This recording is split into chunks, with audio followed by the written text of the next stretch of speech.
G'day folks.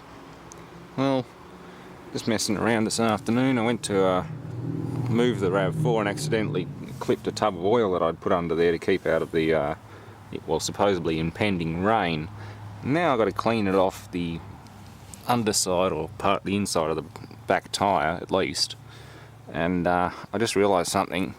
Not only does the stock jack pretty much go to its maximum extension just by hand, like without even moving the tyre off the ground, or the body's moved about an inch or so, inch and a half, so that's full extension in the approved point. And granted, there is a slight dip in the ground, that's nowhere near. Even that jack lifted the tyre about that far off the ground, like you could just get it off, and that was about it. So I'm wondering if this car's been raised or something. I know it's got a Petters suspension kit in it.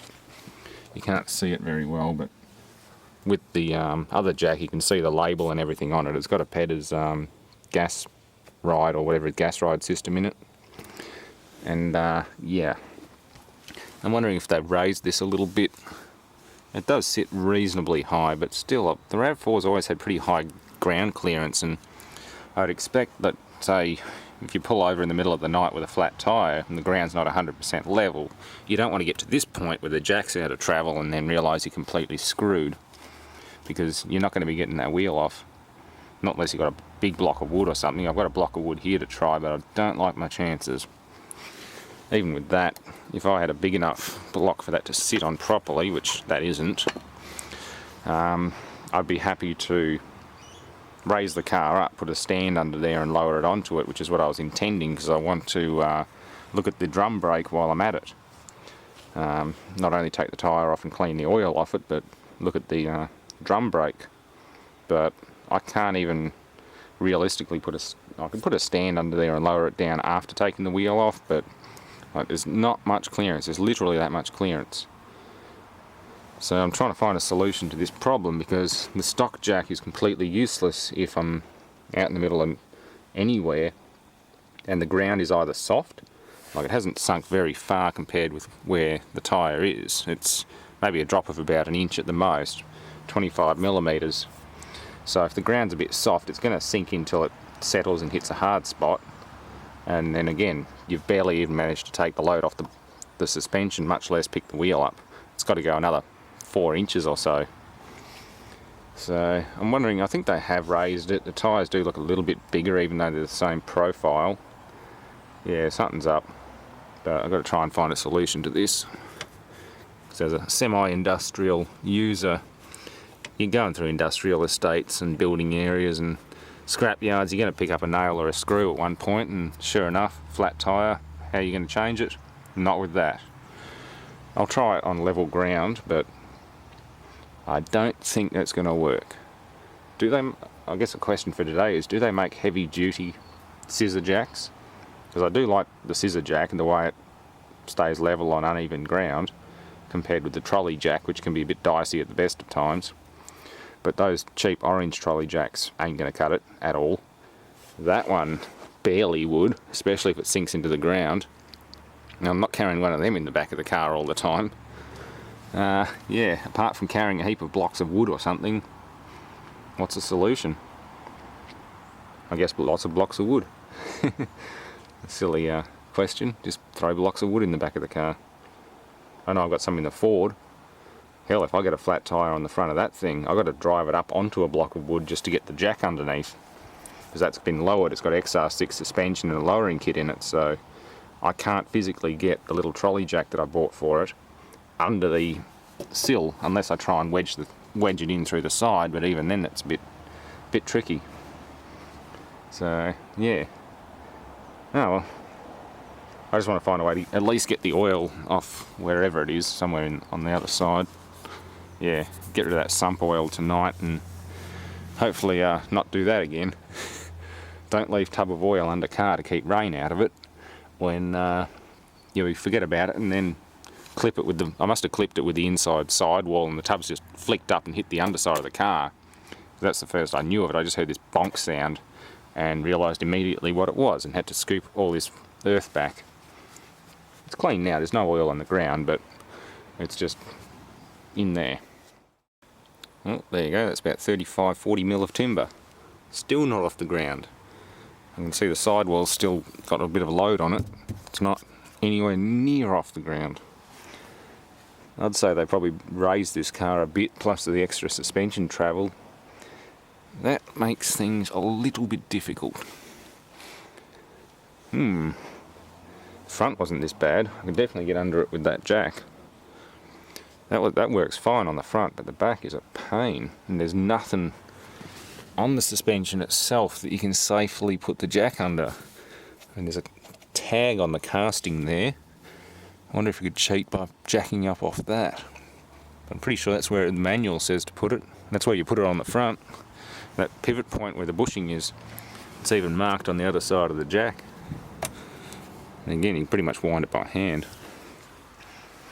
Yeah. Okay. Next test, well, don't know, maybe more blocks of wood. Okay, when in doubt, read the manual. And yes, it does say firm ground, which is obviously quite important. Mud and sand isn't exactly functional unless you've got a big metal base plate, big piece of cast alley or extruded alley thick plate.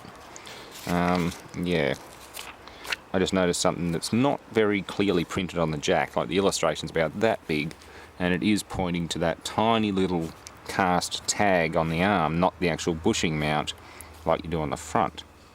So yeah, that's my mistake. Oh well, easy enough. Let's try it the proper way. Yeah, no more specifics really. If I get in trouble, I'll read the manual again. But yes, it was right. It's that tag hanging down there. It's a cast iron arm, so it's pretty solid, but when in doubt, read the manual. Yeah, I know some people say reading the manual spoils all the exploration fun, but to be honest, I'd rather have known that to begin with. Yeah, that little cast iron tag is all that you're using. I don't even know how I would get a trolley jack onto that. Like, there's nothing there. That's what I was using before, like you do on the front, but not on the back. Oh well. Yep, definitely oil everywhere. Doesn't appear to have gotten into anything else though.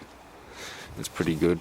I've got a stand under there taking most of the weight, but it's mostly an emergency thing just in case the jack does break, which they don't often do on Toyota as far as I know. Some of the cheaper ones do fail, but these are pretty good. I'm just checking things like the brake line's not cracked. The CV boot isn't. It's dirty, but it's definitely not cracked. I know the front ones are starting to show cracks in the in the deeper spots, whatever you want to call it. The minor diameter of the concertina. Yeah, there's 2 jacking screw holes in there. So I'm going to clean the rust off the bore and try and remove that brake drum when I get time. Probably not tonight, but later. And yeah, as you can see, they've done the shock absorbers on them. Don't know about the spring. The spring's probably part of the kit. But yeah, it does compared with pictures online, definitely doesn't look like it's been raised. I was just using the wrong point to jack the car up. And again, that's about all you get.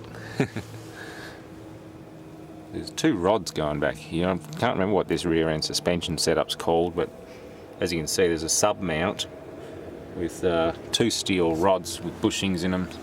Stabiliser bar and tie rod or something. Oh, that's got tie rod ends on it, so it's probably a tie rod and there's a stabiliser bar at the bottom or something.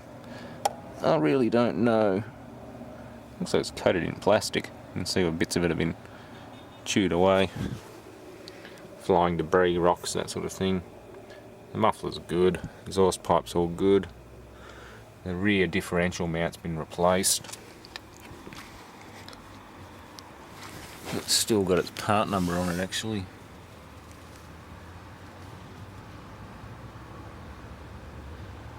The original part, it's pretty much never been used.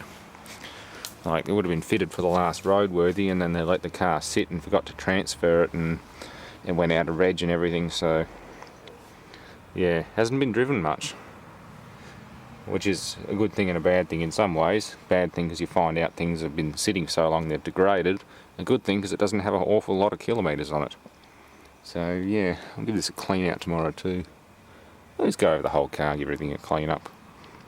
Won't hurt. Anyway, I might see if I can pop this drum off tonight. Still got a serial number sticker on it for the backing plate. Okay, well that's one of the things I wanted to find out. That lining there looks like it's getting a bit low, but it tapers. Mind you, that's where the slave cylinder's pushing. That back one's not so bad. They might pass again. I hope they pass. Just doing the micro ones was frustrating enough. These look even more complicated. Anyway, that's all I wanted to know for tonight. I'll put the drum back on and it should be good. Considering these only do a small percentage of the work, it's not a big deal. So usually the front brakes you're relying on, the drums on the back, they don't do much. Mostly just a parking brake. Anyway, thanks for watching.